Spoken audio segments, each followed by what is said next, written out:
Bom dia, meus caros alunos de Política e Organização da Educação Básica. Estamos aqui, vamos retomar aqui uma aula que seria do dia 20 de março, sexta-feira à noite, tá ok? A semana passada, né, no dia 13 de março, sexta-feira 13, nós estávamos falando sobre as políticas, né? Sobre as políticas públicas da educação e como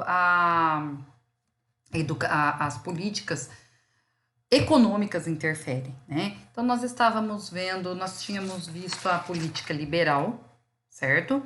Em que é aquela em que há interesses individuais, desconsiderando totalmente as desigualdades sociais. No Estado liberal, há uma mínima intervenção estatal, tá? E por conta dessa mínima intervenção estatal, as empresas acabaram não tendo controle, óbvio, do Estado e o que culminou, inclusive, com uma alta demanda e com a quebra da Bolsa de Valores de Nova York em 1929. Aí iniciou-se, né, ainda de uma forma singela, o estado de bem-estar social, que teve o seu auge, na verdade, nos anos 60, né, ou também chamado de política social democrática, em que há, ao contrário da política liberal, há uma total intervenção do Estado, tá? É uma intervenção estatal que iniciou depois da Primeira Guerra, e na verdade ela teve, da Segunda Guerra, 1942, mais ou menos, ela começou a despontar, digamos assim, né? Só que ela teve a sua crise nos anos 70. Por quê? Porque o intervencionismo estatal, apesar de ser interessante, fazia com que o Estado dispusesse, abarcasse a maioria dos direitos sociais e tomava para si. Então ele conseguia custear todos os direitos sociais, a saúde, vamos colocar principalmente saúde e educação, né? O que acontece? Pode haver nesse caso uma crise fiscal, como ocorreu com os países, desculpa, principalmente aqui no Brasil, tá? Houve uma crise fiscal. Por quê? Porque o Estado, quando ele intervém na economia, na educação, na saúde, ele traz para si todos esses direitos e ele consegue dar esses direitos para os cidadãos.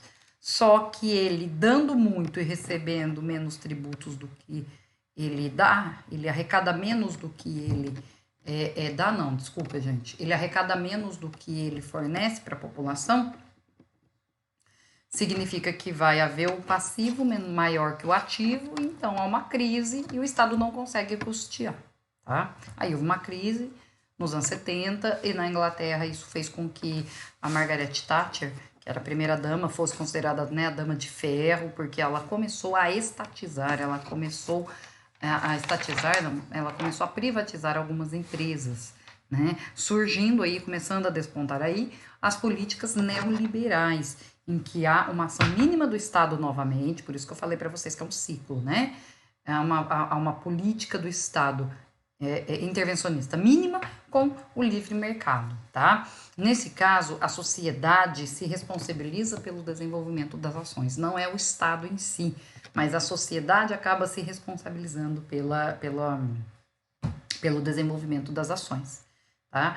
E no último momento em que é o que nós estamos vivendo é o estado pós-neoliberal, ainda mais agora por conta do coronavírus. O estado pós-neoliberal é aquele baseado na solidariedade, no humanismo. Nós estamos vivendo exatamente o estado pós-neoliberal agora, em que é o Estado, junto com a sociedade, como corresponsáveis, a sociedade e o Estado, como corresponsáveis das políticas públicas, corresponsáveis das políticas fundadas não só no dinheiro. Tá ok? Bom, função social.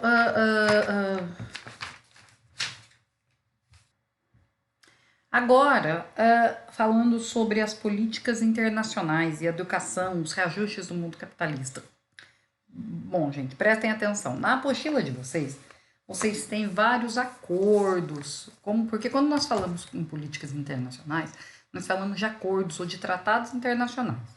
No nosso caso, estamos vendo alguns acordos e tratados específicos da área da educação, tá? Sendo que o primeiro, digamos assim, o principal que definiu uma agenda internacional para a educação foi a Conferência Mundial Educação para Todos, que foi feita em Jomtien, na Tailândia, em 1990. Notem que é recente, né? Até 1990 não tínhamos uma agenda internacional, embora já existiam, desde 1964 ou 1950, já existiam algumas políticas, principalmente nos Estados Unidos, sobre questões internacionais da educação. Ocorre que os organismos internacionais fazem com que os organismos internacionais possuem metas, né? Então, ele só investe em educação em um determinado estado se esse estado prometer cumprir algumas determinações, né? E essas determinações são importantes para o desenvolvimento da educação. Um exemplo da Unesco, do Unicef, que é o Fundo das Nações Unidas para o Desenvolvimento da Infância, da Criança, a Unesco para o Desenvolvimento da Ciência. Ocorre que há grandes discussões sobre a intervenção de organismos internacionais nas nossas políticas, tá? Por quê? Porque quando nós falamos sobre organismos internacionais intervindo, celebrando tratados com o país, na educação, no caso, nós estamos falando de uma intervenção externa dentro da nossa política interna, né? Ou seja, eu tenho que ter, o país tem que ter um índice mínimo de meta, porque se ele não cumprir um mínimo de meta determinado por algum organismo internacional, o FMI, por exemplo, né, o Fundo Monetário Internacional, o Banco Mundial, se não houver essas metas, pode-se não ter mais investimentos, né?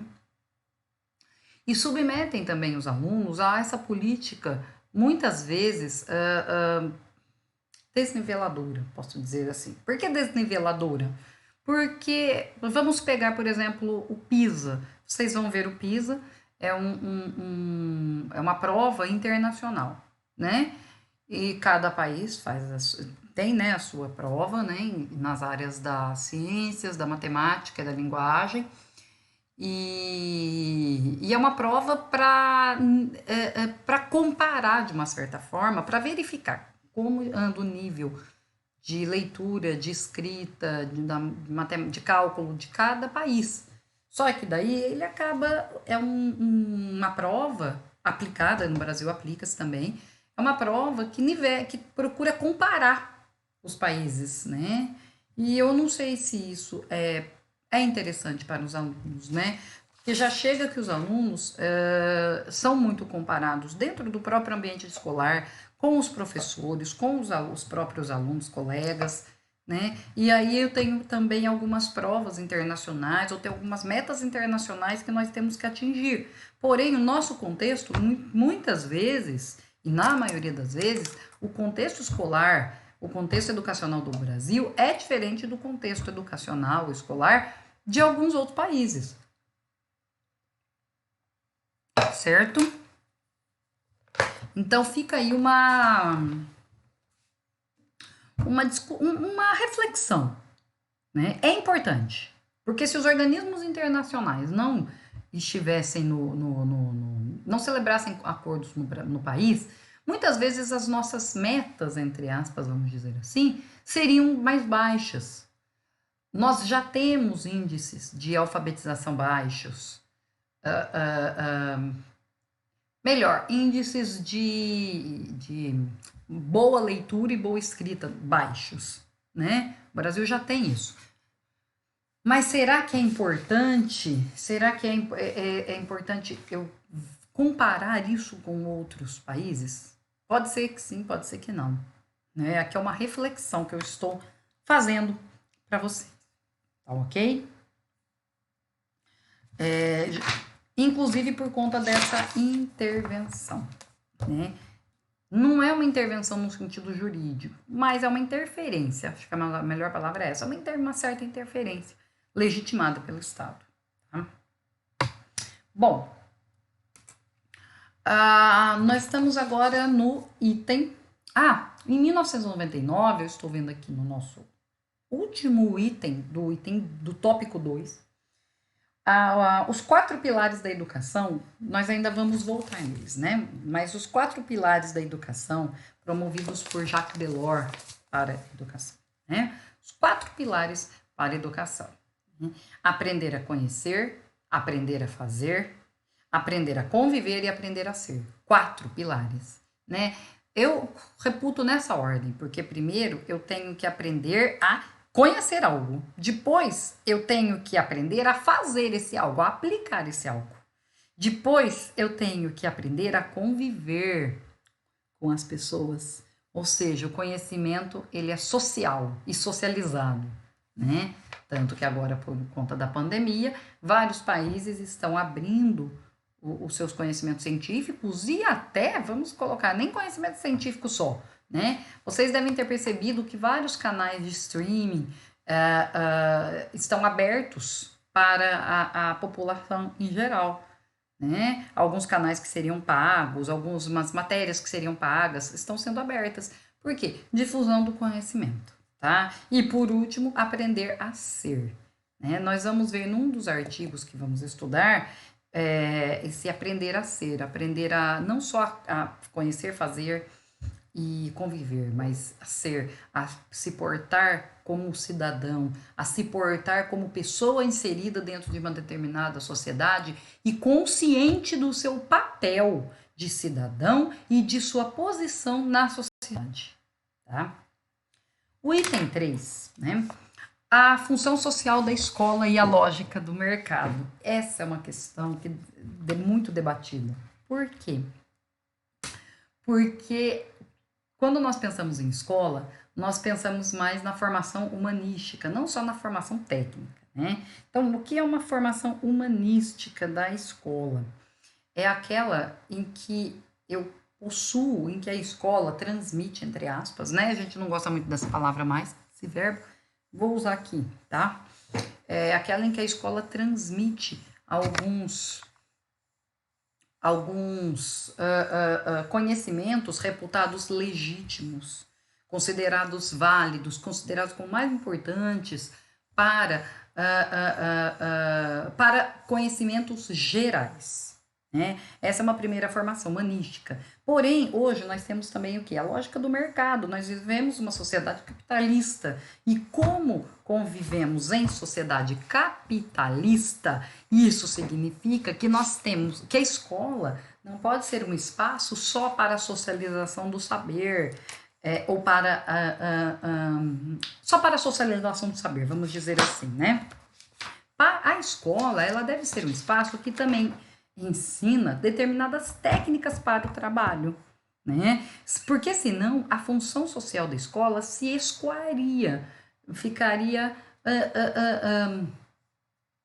seria parcial, tá? Hoje em dia, tá, gente, que eu tô falando, né? Antigamente não, né?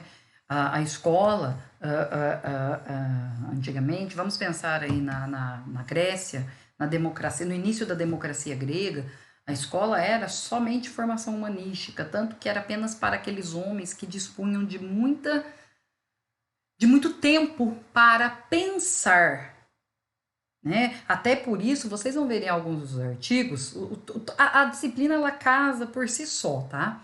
Em alguns dos artigos, vocês vão verificar que por que hoje nós temos muitas vezes essa diferença, esse preconceito entre trabalho manual e trabalho intelectual.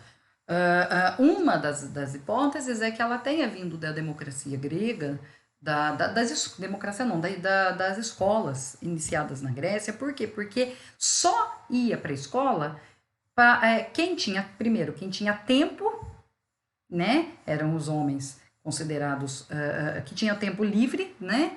E para pensar. Então, eles estudavam o quê? A retórica, a oratória, eles estudavam questões abstratas. Ao passo que, depois de um tempo, foram, não na Grécia, mas foram feitas outras hipóteses, outras escolas específicas para filhos de trabalhadores, para que eles aprendessem os ofícios. Isso começou com os aprendizes de ofícios de arte manual.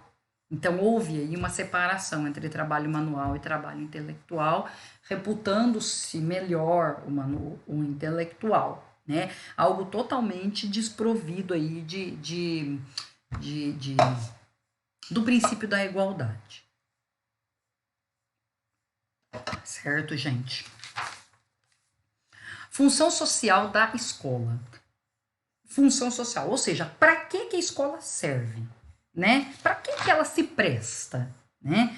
Em um último caso, uma última, a gente chama isso em latim de última ratio, ou seja, em última razão, em último termo, a escola é formadora de sujeitos históricos. Ela é um espaço contraditório, e ela tem que ser contraditória, ela é um espaço que a gente chama de luta, não de luta só de classes como Marx, entende Marx, né? Mas a escola é uma arena, é uma luta linguística, tá? Linguística e ideológica. E os professores estão aí para circular o conhecimento com os alunos, para trazer o conhecimento dos alunos também para dentro de sala de aula, que é a socialização do saber, entre aspas, popular, tá? Inclusive difundido não só por Bourdieu na teoria da reprodução, pela sua teoria da reprodução, quanto por Paulo Freire, né? A escola democrática, ok?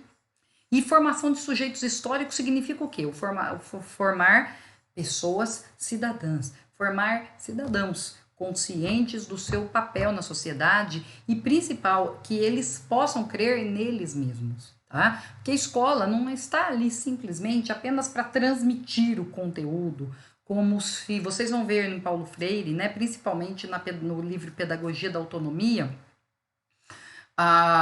o aluno, ele não é uma tábula rasa, ele não vem simplesmente com a cabeça vazia. Ele tem inúmeras experiências que ele traz da sociedade dele, do grupo social dele, da casa, da família dele, né? E aí eu não posso simplesmente tratar o aluno como se ele fosse um banco e eu deposito, né? O Paulo Freire fala educação bancária, eu vou apenas depositando, né, informações. Não, o aluno ele traz as experiências dele, essas experiências são riquíssimas, em nossas experiências sociais, experiências linguísticas, experiências familiares, experiências de vulnerabilidade, né, e o professor tem que estar atento a tudo isso para trazer, para fazer com que o aluno acredite no seu potencial, tá?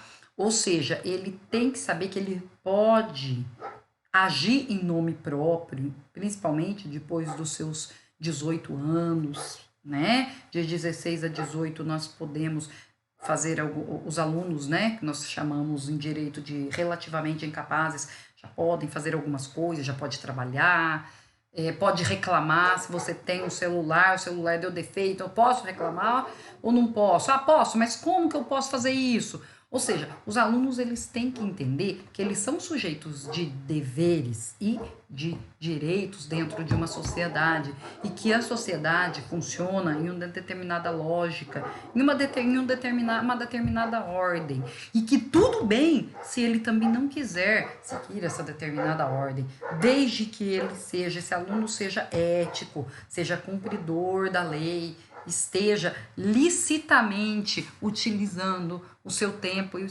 seu espaço, tá ok? Quando eu digo licitamente ocupando o seu espaço, eu digo porque muitos alunos não querem produzir no sentido de serem autômatos, de serem trabalhadores como se fossem máquinas, Nós, né? Nós trabalhamos, trabalhamos, trabalhamos. Mas analisar esse trabalho, né? Pensar, refletir sobre ele também. Vocês vão ver muito isso em Marx, né? Quando ele fala do materialismo histórico, tá? A gente tem que refletir sobre o nosso papel na sociedade. E vamos agora fazendo um parênteses bem, numa visão bem simplista, mas vamos combinar, vamos combinar. Nós vamos ter tempo de sobra agora, né? Eu acho que essa pandemia, acho não, essa pandemia, apesar, é óbvio, ela é extremamente trágica, extremamente imprevisível em todas as nossas, em tudo, né? Nós não sabemos como isso vai se desenrolar e como nós vamos nos portar a partir de agora, né? Mas uma coisa é certa, nós agora as relações, vocês vão ver Bauman também. Bauman fala muito das relações líquidas, né? Da modernidade líquida, aquela modernidade em que há uma fluidez, uma volatilidade das relações. Ou seja, eu compro algo, se quebrar, eu não vou nem consertar, eu vou comprar outro. Mesma coisa nas relações pessoais. Eu casei, um dia depois, ai, não quero mais, eu já me divorciei. Relação muito frágil, as relações hoje podem ser muito frágeis, né?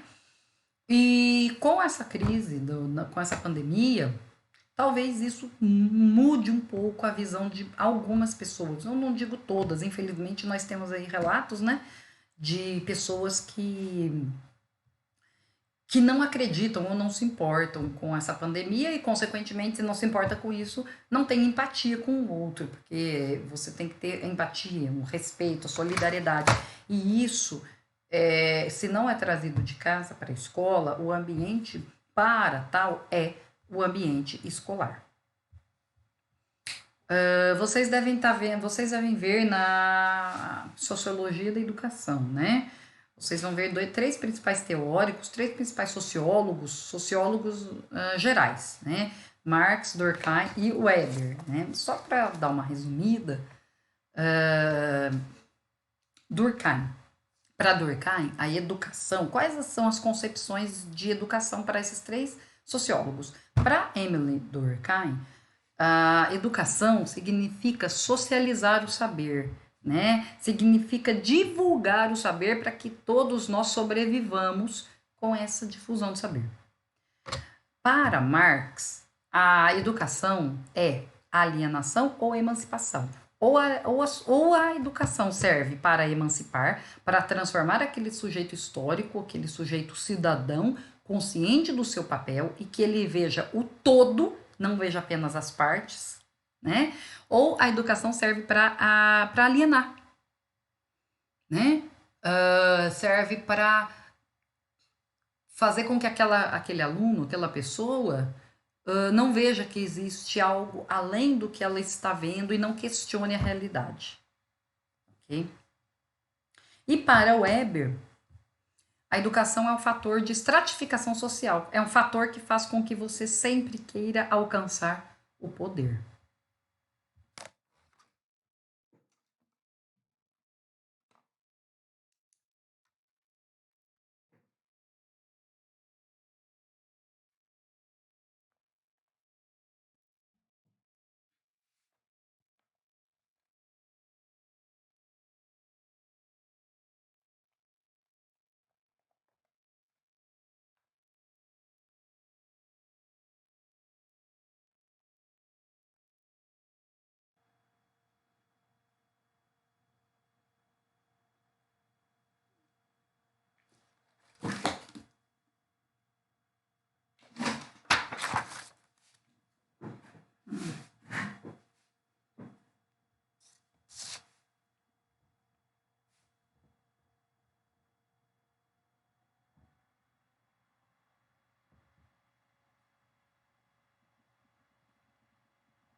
relação à trajetória das políticas públicas no Brasil, item 2, tá? Da unidade 2, né? Bom, o primeiro sistema de educação existente no Brasil foi o sistema jesuítico, né? Jesuíta, né?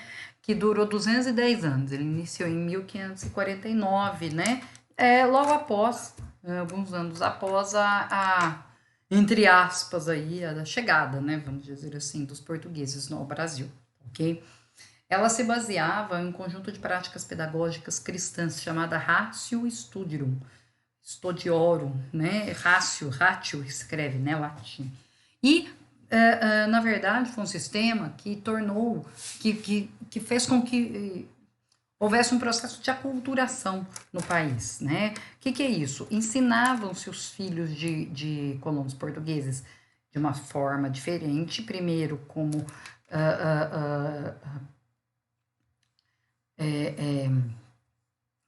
cristão, né? Só que já direcionando para áreas específicas, e para os indígenas e filhos de colonos, trouxe essa nova religião, né? Que não existia para eles, num verdadeiro processo de aculturação, né? Fazendo com que os indígenas tivessem uma religião que não era a deles, né? Originalmente a deles, né? Desde essa época até 1930, mais ou menos, né, na República Velha, o Brasil não contou com uma política específica para a educação infantil, tá ok? Os infantes foram esquecidos ao longo do tempo, inclusive, muitas vezes, os infantes foram tratados como se a educação fosse adulta, não tinha uma educação específica para o desenvolvimento da criança.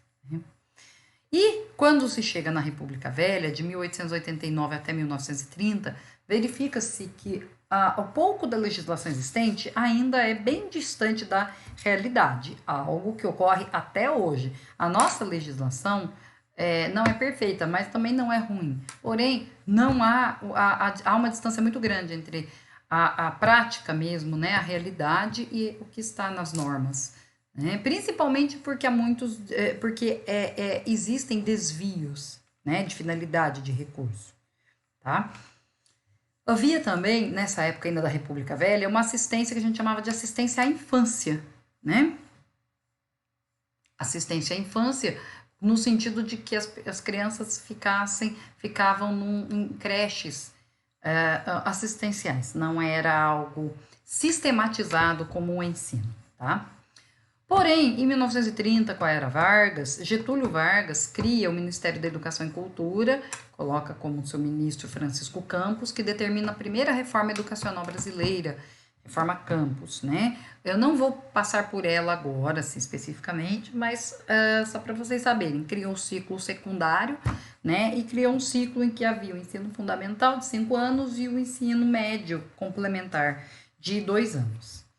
E ele lançou um desafio para os pedagogos da época, né? Para que lançassem uma solução para os problemas educacionais do país. Em 1932 surgiu esse documento chamado Manifesto pela Educação da Educação Nova, né? Manifesto dos Pioneiros, né? Que contou com pessoas ilustres como Anísio Teixeira, Júlio Brandão, Cecília Meirelles, Júlio de Mesquita Filho, etc.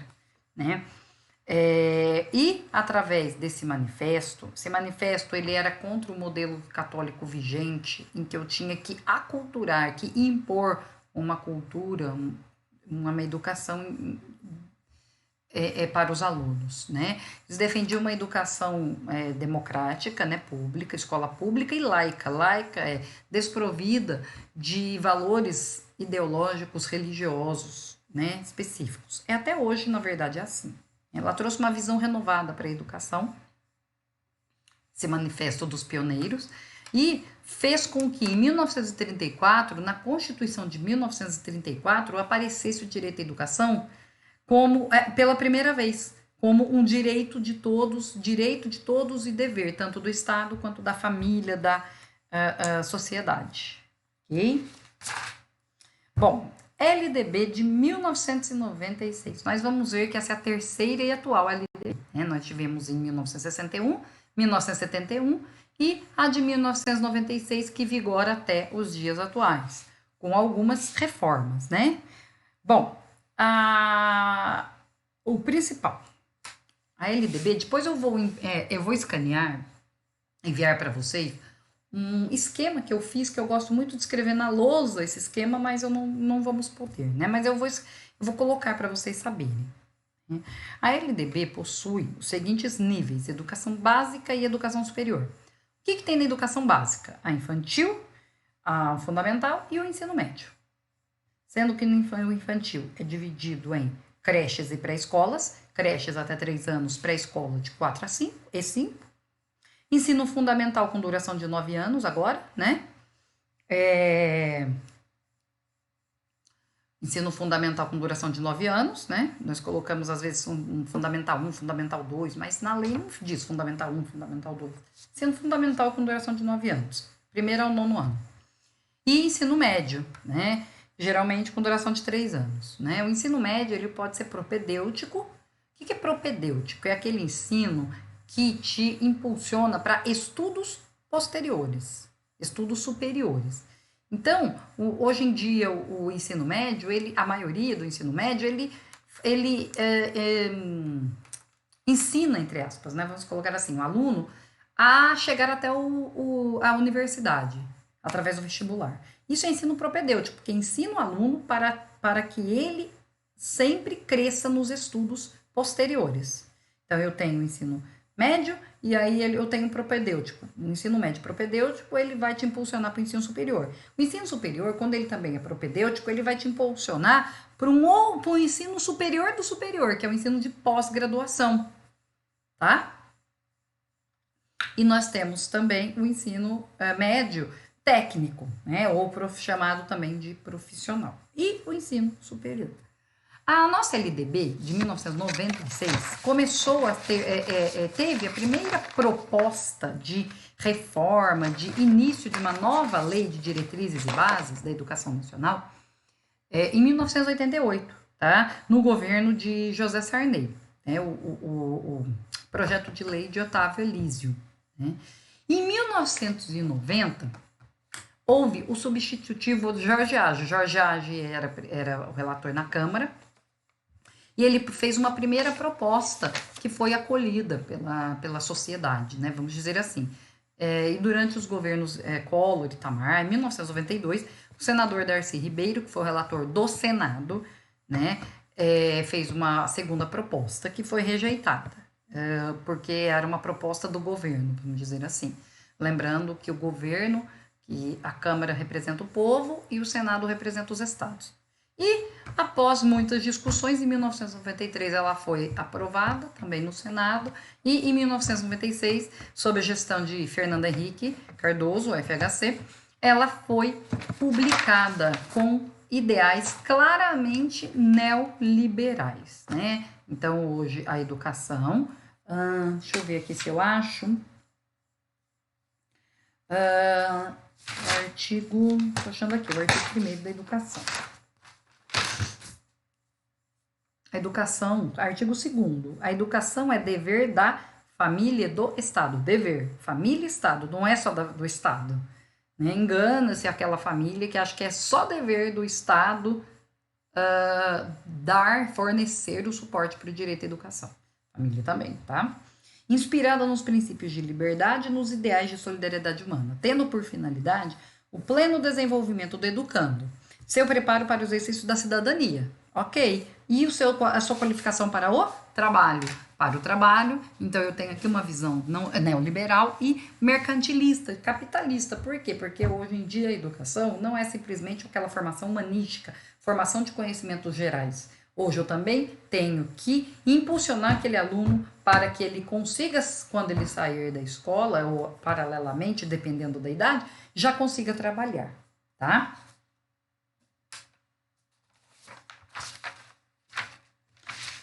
Na sua unidade 3, Sistema de Ensino e Organização Curricular. Bom, sistema. O que significa sistema? Sistema, eu lembro muito de uma engrenagem, em que eu tenho várias partes e essas partes têm que funcionar harmonicamente, são partes independentes, mas elas têm que funcionar harmonicamente para que haja um todo. Lembra da engrenagem de um relógio? São várias peças independentes. Porém, se eu não tiver um todo, né? Se eu não tiver o funcionamento exato de uma com as outras, eu não tenho o funcionamento do relógio, que é o nosso todo. Tá? Isso é um sistema. E o sistema educacional, o sistema de ensino, é assim. Tá? Libânio assim conceitua o sistema de ensino, vocês têm na apostila. É um sistema que pressupõe um conjunto de elementos ou partes relacionadas e coordenadas entre si, constituindo um todo. Por comporem uma reunião intencional de aspectos materiais e não materiais, esses elementos não perdem a sua individualidade, apesar de integrarem um todo. Cada parte é independente. Então, as redes de ensino são independentes, né? As redes de ensino são independentes, porém, elas funcionam harmonicamente, porque nós temos um todo que fiscaliza, que organiza, que normatiza, né? Todo o sistema de ensino, tá? O nosso sistema escolar é um sistema aberto. O que é isso? Ele realiza trocas com a sociedade em sistemas de input, que é o tudo que entra, eu absorvo o que vem da sociedade, e em sistema de output. Eu também circulo com a sociedade o que acontece dentro do ambiente escolar. Inclusive porque hoje a gestão é democrática. O que significa isso? Hoje em dia, a gestão da escola, das redes de ensino, pressupõe a participação da sociedade, dos pais, de alunos também, para gerir aquele determinado sistema, certo? Espécies de sistemas de ensino. Nós temos o sistema formal, não formal e informal. O sistema formal é exatamente esse. O que eu entonei, na hora que agora há pouco eu estava lendo Libânio, conceito de sistema de ensino, eu entonei a palavra intencional. Por quê? É um conjunto de elementos intencionais, de forma intencional. Porque o sistema de ensino formal é aquele sistematizado, é aquele em que eu tenho a intenção de organizar o estudo de uma forma, geralmente, da menos complexa para mais complexa. Então, eu começo sempre do mais fácil, do início, a gente fala, vamos começar do zero até algo mais complexo. É o que a gente aprende. Vocês estão entrando, primeiro ano de pedagogia. Vocês estão conhecendo agora alguns conceitos elementares, principais e iniciais. Daqui a pouco aos poucos, vocês vão começar a ter mais discussões complexas. Por quê? Porque vocês já tiveram uma discussão mais simples, né? Então, geralmente, tá, gente? Nós vamos ver que nem sempre. Mas, geralmente, do mais simples para o mais complexo, de uma forma organizada, sistematizada e monitorada, porque o MEC, né, com as suas secretarias de ensino, conselho, fiscaliza, né, e ordena os componentes curriculares, as disciplinas, o que pode ser colocado, o que não pode. E nós temos também a educação não formal. Qual que é a diferença do formal para o não formal? O não formal não é o do senso comum ainda, tá? Tem gente que acha. Não é. O não formal é aquele em que o ensino ainda se dá de forma sistematizada, só que não pela escola, porque o sistema de ensino formal é aquele pela principal agência de educação, que é a escola. O ensino não formal é aquele ensino sistematizado, só que não feito pela escola, ele é feito por outros sistemas, por outras instituições que não é a de ensino. Família, sociedade, a família, uma igreja. Uma igreja não tem escola dominical, por exemplo. A escola dominical é um ensino não formal, porque ele é sistematizado. Você começa desde lá do Gênesis, por exemplo, na Bíblia, e vai estudando algumas histórias para entender a teoria, né? Então, isso é o que? Um ensino sistematizado. Mas não é pela escola, então é um ensino não formal, tá? E o ensino informal, esse sim, o informal é esse baseado no senso comum, baseado na troca de culturas informais, sem uma sistematização. Então, se eu chego, por exemplo, eu tenho um filho, eu chego para o filho e explico para ele que ele não pode, que ele não pode colocar, misturar Coca-Cola com... Eu vi esses dias essa experiência ridícula. Com baleamentos, porque isso pode gerar uma explosão, isso é uma química, não sei o quê. Eu estou... tudo bem, eu poderia até colocar isso como sistematizado, mas não é porque eu estou falando dentro da minha informalidade. Se eu falo para o menino, vou falar mais fácil, né? Falo para a criança não subir até determinada altura que ela pode cair. Né? Tá numa árvore, ela pode cair.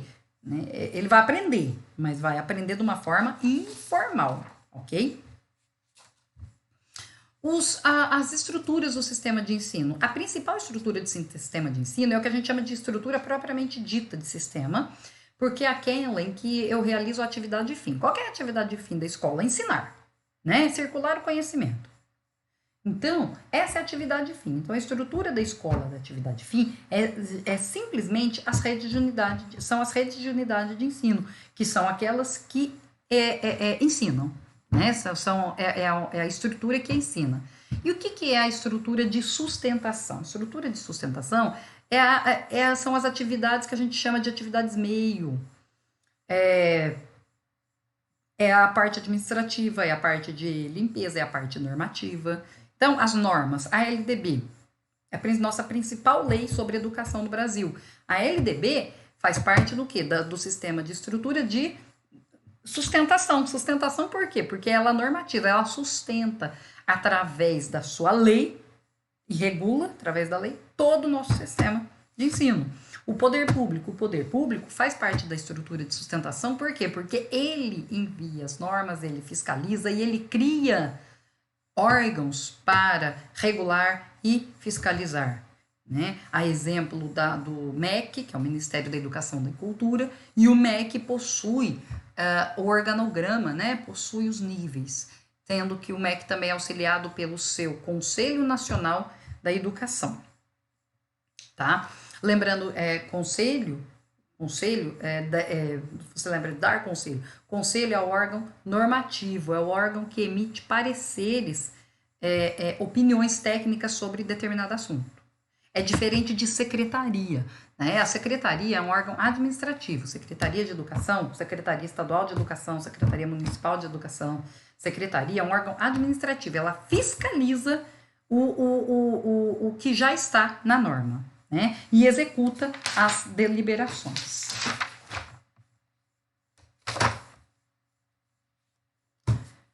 E, por fim, chegamos aos níveis e as modalidades da educação. Bom, níveis, eu já falei para vocês dos níveis, né? Nível no plano vertical, começa com a educação básica, né? Lá embaixo, né? Infantil, creche pré-escola, fundamental, ensino médio, e esses três, infantil, fundamental e médio, fazem parte só da educação básica. E depois eu tenho um outro nível que é o superior. Só. Níveis são 2, básico e superior. Só. Sendo que o básico tem os 3 subníveis, infantil, fundamental e médio. Ok? Sendo o fundamental, 800 horas, 200 dias letivos, duração de 9 anos. O ensino médio, por enquanto, 800 horas, 200 dias letivos. Na verdade, 1.000 horas daqui 5 anos e 1.400 horas depois, que é pela reforma do ensino médio. Não vou me deter nisso agora, porque nós vamos ver a reforma do ensino médio, tá? A frequência é de 75% e até 5 anos, né, que é o ensino infantil, educação infantil, eu não tenho obrigatoriedade de levar meu filho na escola. A partir dos 6 anos é obrigatório. Né? Passíveis, os pais ou os responsáveis legais são passíveis de punição se não matricularem obrigatoriamente a criança, porque a educação é obrigatória. Tá? Esses são os níveis. Eu vou escanear para vocês, eu já falei, e eu vou escanear essa folha que eu tenho, que ela é bem explicadinha, bonitinha. Vou enviar para vocês no e-mail junto com o link desse vídeo, tá? E então, os níveis no sentido vertical, só que nós também temos as modalidades. Modalidades é no nível horizontal, é no plano horizontal. O que significa isso? Níveis, eu ainda tenho do menor para o maior. Modalidades, eu não tenho menor e maior. São apenas formas de se educar. Eu tenho a modalidade de ensino especial para alunos que dependem de um ensino especial, né? Desenvolvimento intelectual pouco desenvolvido ou muito desenvolvido, superdotados, por exemplo. Eu tenho a modalidade profissionalizante, para quem quer trabalhar, para quem quer especializar em algum ofício. Eu tenho a modalidade EAD. EAD não é um nível, é uma modalidade, é uma forma de ensinar. Uma outra forma de ensinar, EJA, para quem não teve os estudos nas idades adequadas, né?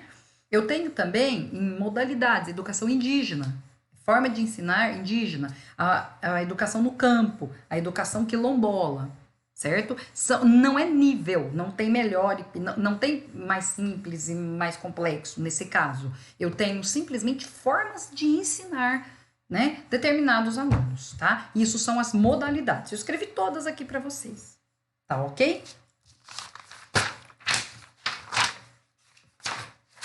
Bom, caros alunos, por enquanto é isso, certo?